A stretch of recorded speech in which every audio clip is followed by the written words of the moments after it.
All right, in honor of Brandon McManus, who is 12 for 12 in field goals. And almost as important, has not missed an extra point. And there are a lot of guys missing extra points. True. So he's, you know what he's perfect. I wrote is 47 points, leading the Broncos in scoring. That's not that unusual. Right, kickers usually do. But the next three leading scorers combined have 11 less points than he has. Now, that is unusual.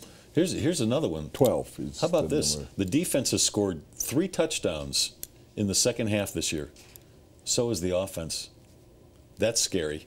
All right, in honor of McManus, the 6 best kickers in NFL history. All right, I'll go first. I'm going to give some love to a Denver Bronco, Jason Elam, who I think if they did, he needs it. If He's they a did, sad if story. they did actually like put kickers in the Hall of Fame, which they don't, I think Jason Elam would get serious consideration. He's one of the best of all time. Number 5, George Blanda, who did it for 26 years. Some of the most clutch field goals we saw.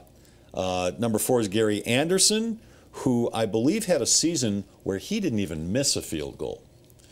Number 3, you might be surprised at this one.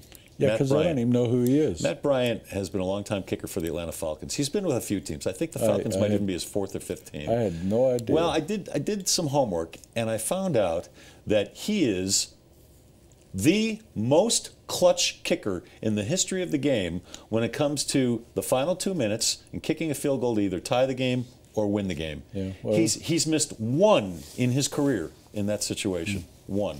And next on your list, I'm going to say it, Morton Anderson. What do he and Matt Bryant have in common? Well, besides the fact they both kick for Atlanta, and they're both from, what country are they from? No, forget about that. Forget about that. Played indoors all those years. Oh, when you talk about true. all that stuff and you go, well, that's half the games. Well, guess what? They also play in New Orleans because New Orleans is in the same division. Who else is in the division? Indianapolis. They don't play any cold weather not cities. Indianapolis. They don't play any cold weather cities.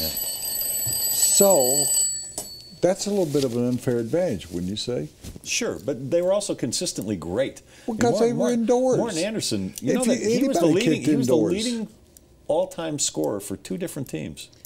New Orleans pretty and amazing. Atlanta. Yeah. They're indoors. All right. Don't even talk to me about that stuff. You can't argue with this one. Number 1 is Adam Vinatieri. Sure I can. I can argue with it. Most clutch field goals in the biggest games in the history of the NFL. Yeah, I will. Okay, great. Those are my 6.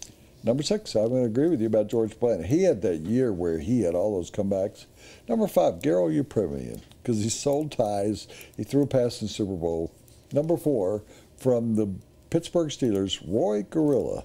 Remember Roy Gorilla? Wasn't it Jarella? Oh, yeah, we're close enough.